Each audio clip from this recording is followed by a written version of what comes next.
Welcome to this explainer. Today, we're diving straight into a completely fascinating, highly complex, and deeply esoteric cosmological worldview.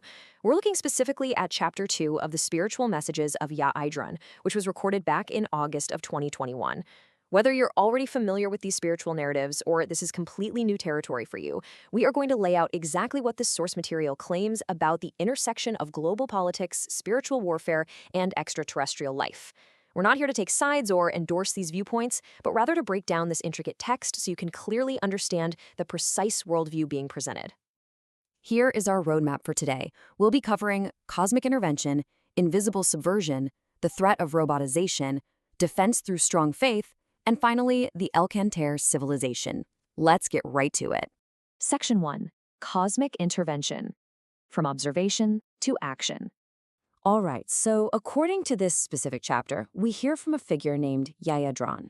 In the text, he's described as a messianic figure from the Magellanic Clouds, specifically the Elder Star, acting as a god of justice in Earth's spirit world.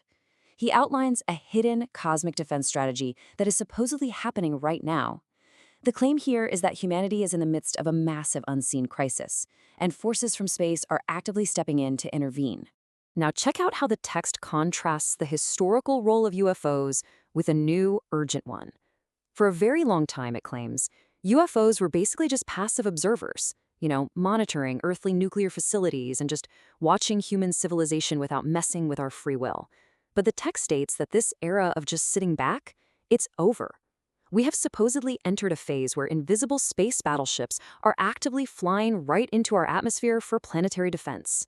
So why the sudden shift? Well, the source material asserts that this active cosmic intervention got triggered by some very severe earthly threats. Specifically, it points to the looming danger of a Third World War and impending global cataclysms. Interestingly, the text specifically calls out dictatorial states, like China, allegedly using advanced, unnatural weather weapons as a primary catalyst that is literally forcing the hands of these cosmic forces. Moving on to Section 2, Invisible Subversion. The silent, internal war. The text lays out a very specific geopolitical framework here, claiming that earthly rivals, working in collaboration with what the book describes as evil aliens, are intentionally subverting the United States from within. The logic provided in the text is that these hostile forces desperately want to avoid a direct, head-to-head military confrontation.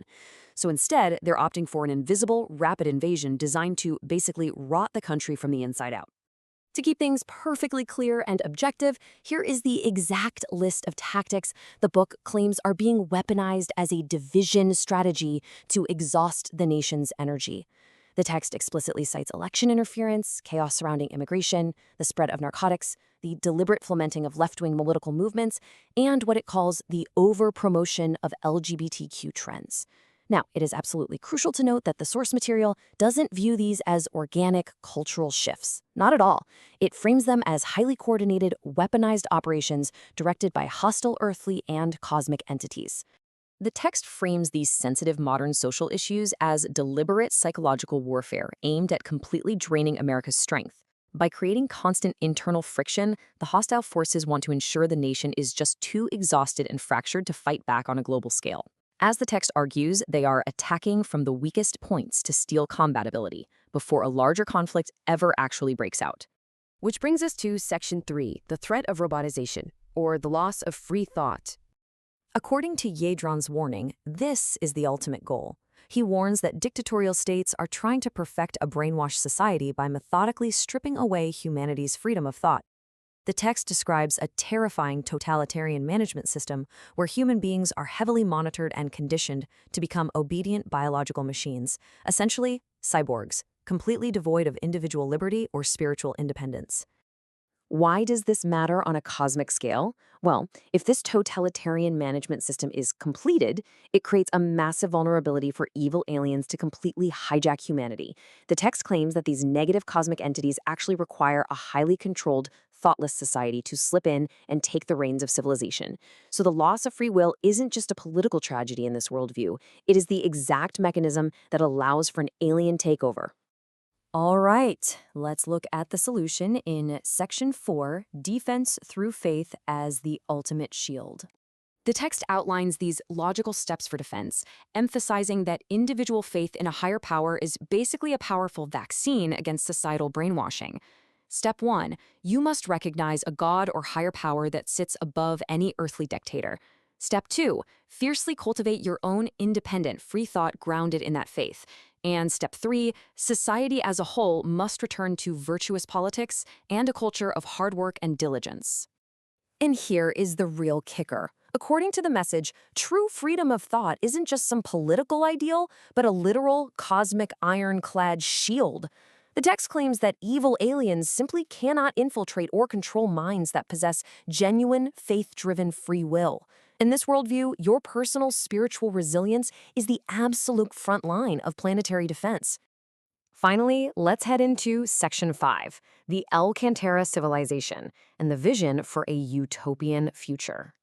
To stop global collapse, the text issues a huge call to action, a worldwide uprising of happy science disciples to spread these spiritual truths. The goal isn't just mere survival, but total systemic reform. It proposes replacing the current United Nations, which it views as totally dysfunctional, with a new United Nations that operates on higher cosmic principles, eventually uniting the entire world under a single faith-based structure. Now, this is super interesting. The source notes that when divine or cosmic forces actually intervene to course-correct humanity, they probably aren't going to use visible spaceships or crazy sci-fi laser battles. The text argues that doing so would be way too disruptive and would override our free will to choose the truth. Instead, these cosmic forces manifest their warnings through natural disasters, like typhoons or earthquakes, to humble humanity, force self-reflection, and basically wake us up to our spiritual reality. Ultimately, the narrative of this chapter culminates in the creation of the Cantare civilization. This is described as a proposed future era defined by total spiritual unity, where Earth is integrated into a much wider sense of cosmic justice. It's a utopian vision born right out of the ashes of those invisible wars we've been unpacking today. As we wrap up this explainer, I want to leave you with this final thought to ponder. How does viewing our chaotic modern world, the elections, the social movements, the intense global friction, through the lens of a literal cosmic, spiritual war, alter how you understand society?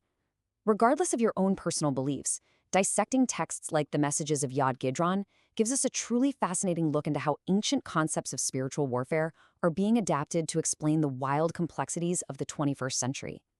Thank you so much for joining me on this deep dive. Keep questioning, keep learning, and I'll see you in the next explainer.